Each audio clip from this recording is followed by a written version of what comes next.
welcome. How are you all doing? How was your day? How was work? Hope it wasn't stressful. Remember, I said no go kill yourself for work. Find a balance, try to relax, especially if you're dealing with blood pressure. So, on today's vlog, on today's live, we are going to discuss two things: infertility, and pre-eclampsia. Infertility, in the sense that I want to just talk about ways if you're struggling with infertility. I know, thank God now that a lot of people are now embracing IVF or IUI. Few people are still in the mix of surrogacy. And I know the IVF can be expensive. But if you are struggling with infertility, first and foremost, maybe 2 years, 3 years into marriage, nothing. What you should first do is to see a gynecologist. See a gynecologist, do scan, if it's for you to flush your tube, do everything your gynecologist told you to do. I know infertility drugs can be expensive. I know, because I work in an hospital. It can be expensive. But if it's so important to you to have a child, pay for it and do all those things. Sometimes it can just be infection that is blocking those things. And if it's infection, I know a gynecologist will advise you to treat your partner alongside yourself, because you treat yourself, your own go. Both of your husbands, if obviously he has it, it's just that men, theirs do not manifest as it is for women. PID, UTI, all those things. Men know the relief is man on Saturday show, you don't they get killed. But both of you have to treat yourself. It's not a one-sided thing. It's not the one you say, my husband doesn't like to go to hospital. My husband does not like drugs. He will not be faithful to the drugs. I beg men, make una to the airport now. Make una the airport. Because if your wife treats her own infection and yours is there, you will still give her back. So it's just wasted effort. So both of you need to treat. When you have now done those things, then your gynecologist will give you drugs. I've seen it work because I work in an hospital where my MD is a gynecologist, and eventually you will see the lady will be pregnant. So when you are seeing a gynecologist, see a good one that knows what he's doing, that have years of experience, that has track record, and you will get pregnant. But if you have done all those things and you are still finding it difficult to conceive, your gynecologist himself will tell you that it is time for you to do IVF. They will tell you, or they will tell you it is time for you to try IUI. And there are good hospitals in Nigeria who have had success with in terms of IVF. Who have had success with a lot. And there are a lot of them out there. You might say, oh, they're expensive. Yes, IVF is quite expensive. But there are still some hospitals who are not. So this thing is hospital by hospital. There are some hospitals that is not as high as the other ones. You get what I'm saying? All these things differ. Then, if you've tried IVF, 1 fail, 2 fail, you should consider surrogacy. Surrogacy is not a bad thing at all. You will say it's bad because you do not want to have connection with the person carrying your child. I know some hospitals who does, they keep these things secret, so the surrogate does not know the parents of the child she's carrying. So also the parent of the child do not know the surrogate. The hospital, the parents are just going to pay for everything. The surrogate will be coming for antenatal. They have a way of doing it. They will explain everything to you. They have a way of doing it. The surrogate will just keep coming for antenatal. Feeding and everything has already been sorted. On the day of delivery, parents will come to the hospital. If the surrogate gives birth, they carry the child and give it to the parent. The parent do not know who carried that child. The surrogate does not also know who has the child. So tomorrow, nobody go drag. This one no go drag, this one no go drag. No.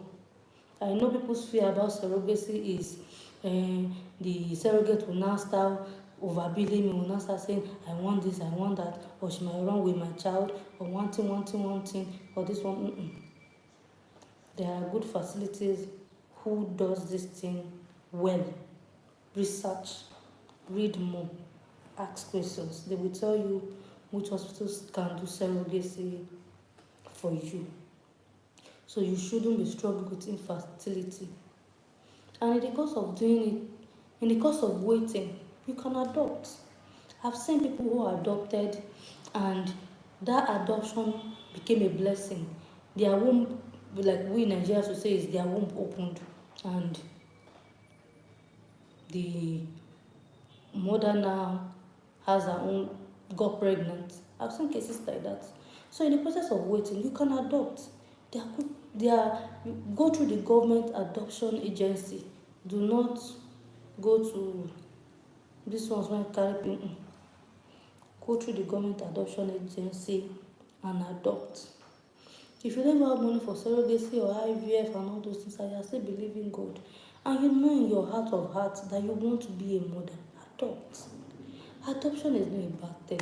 I have seen people who have adopted a child. That baby should be a month, less than 2 weeks, stuff like that.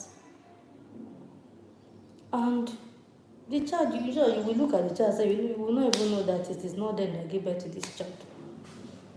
Nobody has time to be raising eyebrow. The person will now, one person will not be, they will not be gossiping. Let them even gossip. Let them gossip. Let them talk. Even when you do surrogacy, I've seen people that do surrogacy and they will go and fake baby bump. You don't need all those things. You don't owe anybody explanation. This is your life. Do you. Leave matter for Matthias. People will always talk. You do good, they talk. You do bad, they talk. So do your own thing. Nothing concern you, concern anybody. Your joy is your joy. Your peace is your peace. Then another thing I want to also emphasize is people that have high blood pressure, mostly women that have hypertension, high blood pressure, and eventually they discover that they are pregnant. You're already on medication before you got pregnant for hypertension. Immediately you discover that you are pregnant, stop that drug and instantly call your doctor. Book an appointment to see your physician so that they can now place you on another antihypertensive. Do you understand?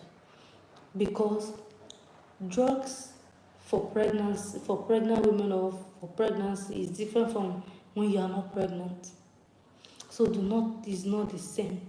Immediately you discover you are pregnant, stop it and go to the hospital so that they can change your drugs for you.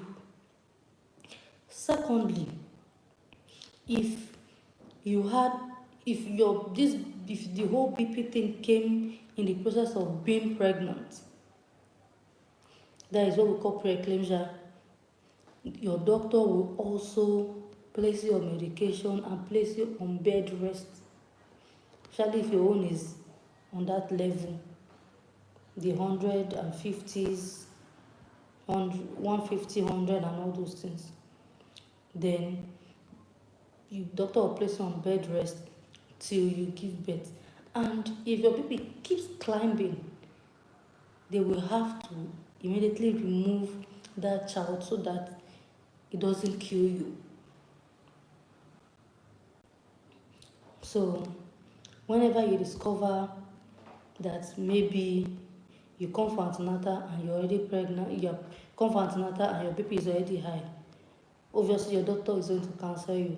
Even when your doctor counsel you, I have seen people when the doctor counsel them, when they hear word, they go say, I'll be fine, I'll be fine, I'll be fine, but I'll be fine. I had a friend who said, I'll be fine, I'll be fine. She came for antenatal that day. And if other people that know the story, hear the story, will understand. She came for antenatal this particular day. I know there's even a time she came that she was admitted because her BP was so high. They had to admit her. Then I even spoke to her. I said, I have a BP machine at home.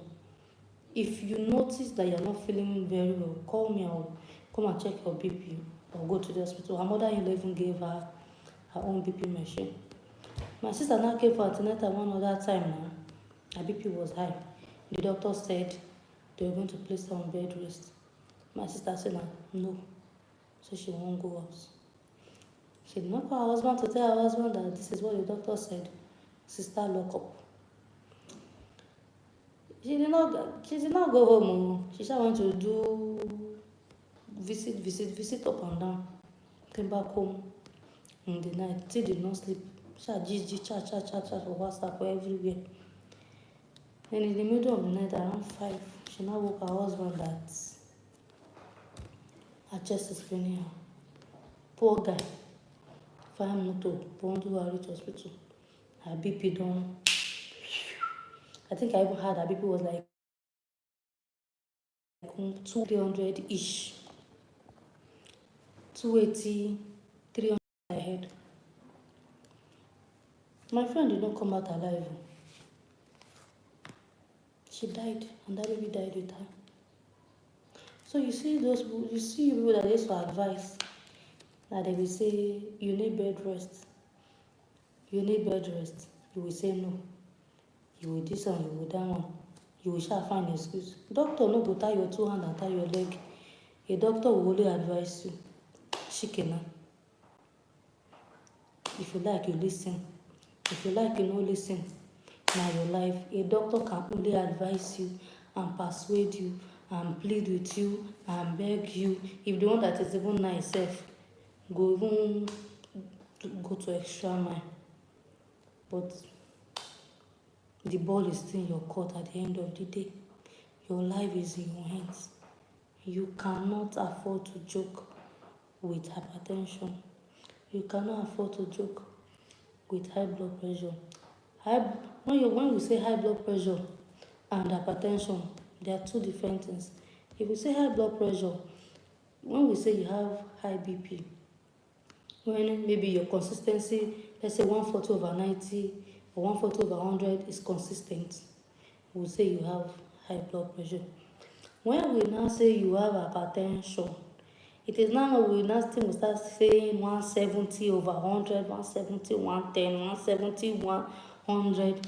My brother, my sister, now hypertension. In short, when they are writing medical report, they will say chronic hypertension, or they will say well-known hypertensive patients. That's how they write it. So I just came here to say this, discuss these two things because it has been heavy in my heart. To me, I don't know why is this heavy for me to say, but I know someone needs to hear it. You should not be adamant about your health. You should not be careless about your health. Your life comes first. I remember I was counseling a woman in one of the outreach I went to. Her BP was so, I think it was like 180 or 150. I can't even remember the value anymore.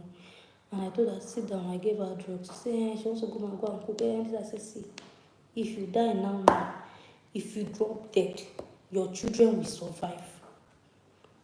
Your husband go mourn you small, they marry. You need to take care of yourself. We women, because of the way we are wired, we cannot afford to see our man, our husband, our children suffer. I want to go and cook, I want to go and do this. We also need to rest. Do not joke with your life. Even men, you also need to rest. You also do not joke with your life. Your children need you. Your wife needs you. So as the wife, your husband needs you. You cannot afford to joke with your health. Men knows how to hold on to themselves and say, my family first, until they break down. Before you break down, my brother, I beg, go hospital. I have a lot of stories to tell though, because I have seen vice versa of all these things. I remember a man who came to the hospital. In short, I think it was even the daughter was on admission. He now said, oh, I want to check my BP. It was 150 something. I wasn't the one that checked it, was a nurse that checked. But I had the conversation because I was sitting close. Then few weeks later, the wife came, the son was now sick. She was looking tired, she was looking bothered, she was looking... In short, if I mistakenly even do one thing, she will shout. So she was just angry, throwing aggression on me. And I know she's not like that. So at the point I said, what is going on with you? Why are you this? And what is happening? She now said, she's just tired, she's at home taking care of her husband. Then her children are following. I said, what do you mean by you're at home taking care of your husband? She said, I did not hear. I said, heard what? She said, that when her husband had stroke and in short, he went partially paralyzed. That I remember when they were warning him to take his medication and was doing that she's one that is suffering it now. He had stroke, he went partially paralyzed. She had to quit her job to stay at home to take care of him. It wasn't easy on her. She did not have any help. So she was taking care of practically 3 people because her children were just toddlers now. Yes, toddlers. Thank God he has recovered. With physiotherapy, his own wasn't that bad. So he's, now, if stroke don't happen, it don't happen. If it don't happen, it don't happen. So let's take care of ourselves. Our family needs us. As I am like this, I check my BP too. I have a BP. I have 2 BP machines at home, maybe because I constantly do free medical outreach in rural communities. So I have BP machine, but I do not joke with my health. Don't say you work in the hospital. That's it is not. It's not that is why you. That is not that is why. As you can see, I am not on the slim side. Even slim women they get BP, so it does not have anything to do with size. But it's just that we on the bigger side, our fat is blocking those arteries that is. So please, on this note, I would like to end this live because I am tired. I've been at work since 8 and I wanted to also create content, beautiful content for you guys, and also come live to just chat with you guys, know how you are doing. So I have 2 vlogs that I'm dropping, one today, the other one tomorrow. The first one is should I take my routine drug as a pregnant woman. That one is dropping tomorrow. The one for today is a must-have medical supply for home emergency. That one is dropping by 6:30 today. I need to go and work on it when I end this live. So I'm still your favorite girl. I talk about health tips, the little I know. I've worked in the medical space since 2018 up until now. I have a master's in public health, and God's willing, I want to go to nursing school actually. That is my goal. I want to go to nursing school. But at this junction, thank you for joining in. Thank you for watching. Thank you for liking. Thank you for subscribing. do me well to like, to share, to comment, to subscribe. Please stream my playlist. If you want to do me a favor, stream my playlist. It will help me get to that watch hour that I deserve. I have good health tips for you. Simple, explanatory. I am not a doctor, so I am going to explain it as I also know how to. I explain it as a public health personnel who have worked in a hospital for years. So thank you very much and have a nice day. Bye.